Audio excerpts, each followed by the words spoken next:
Industry Season 1. This is an HBO series that I just stumbled upon. It's about 4 years old, so spoiler alert, I guess. But I am the one that's late to the party here, so take that for what it's worth. Here is the official synopsis. Industry is a British-American television drama series that premiered in 2020.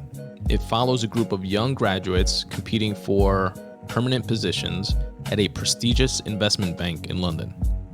These young bankers and traders make their way in the financial world in the aftermath of the 2008 collapse. And first and foremost, as we like to do here on the Spun Today podcast, I want to shout out the writers. Because if we don't do it here at Spun Today, who will? The series Industry was created by Mickey Down and Conrad K. They are also the main writers of the vast majority of the episodes, which I've only seen season 1 thus far, but you definitely get a cohesive, consistent feel to it. Which now knowing that these two guys that created the show are the vast majority of the writing credits is definitely a testament to that consistency that I've enjoyed.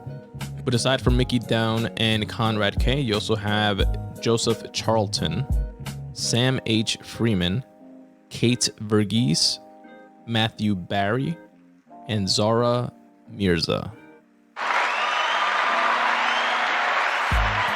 Shout out to each and every one of those writers that put this show together.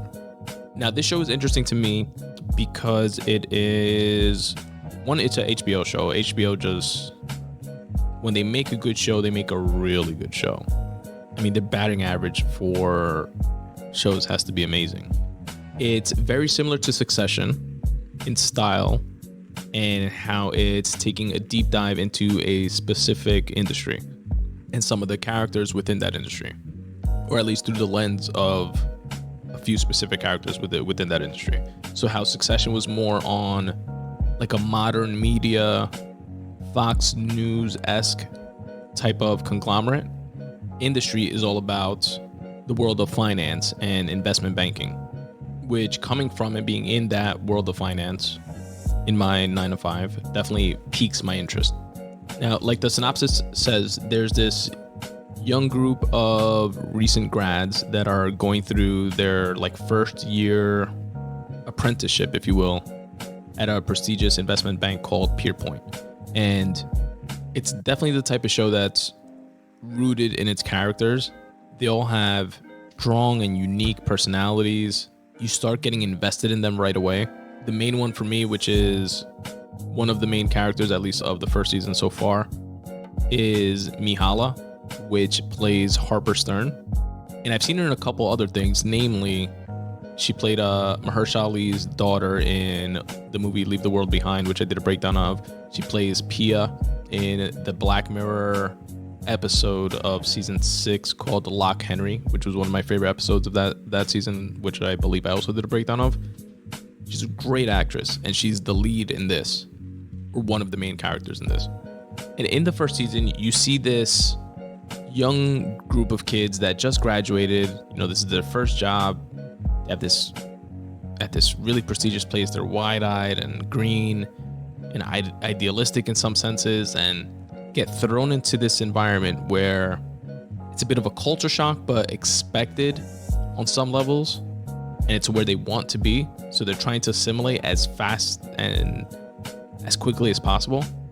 But this environment where they're being sent on salad runs instead of doing actual work, and being yelled at and cursed at by traders and undermined, and trying to deal with the office politics of seasoned folks that are already there, trying to figure out where they fit in the grand scheme of things, while also maneuvering to be seen enough to be considered, because they're all aiming to get these permanent positions, to get hired permanently after their first year.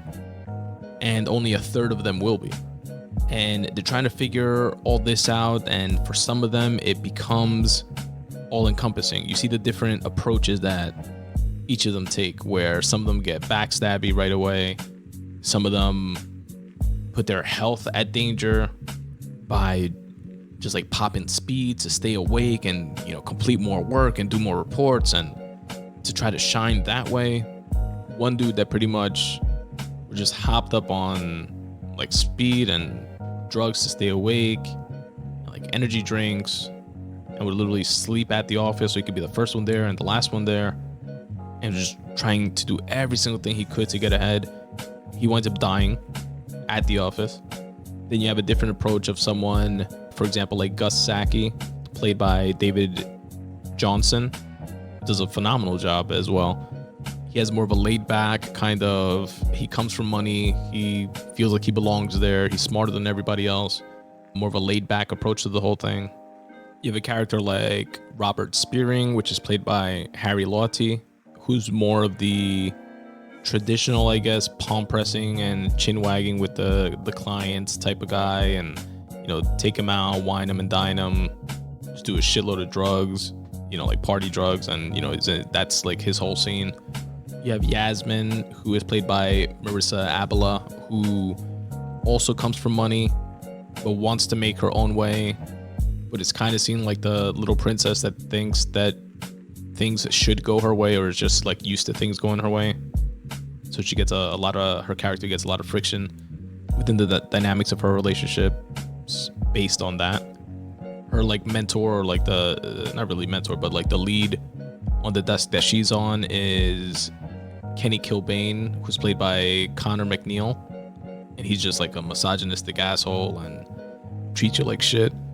Harper Stern's character, the lead on her desk, is Eric Tao, played by Ken Lung.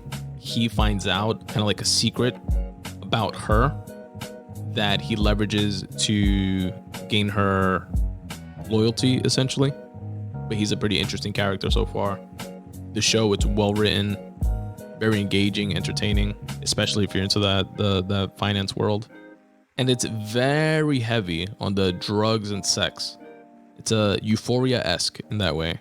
And I've never seen the show Euphoria, but its reputation precedes it. I would say probably exaggeratedly so, but definitely heavy on drugs and sex. And all the characters are fucking each other and doing drugs, and you definitely get a lot of that. Which helps, I would say, from a creative perspective, just in adding to the tension and the dynamic of the different relationships throughout the show and how folks like interconnect. Yeah, it's a dope watch, and I definitely recommend it. I'll definitely keep you guys posted once I watch all the remaining seasons. But that is my little take, recap, and review of Industry Season 1, streaming now on HBO Max. Check it out.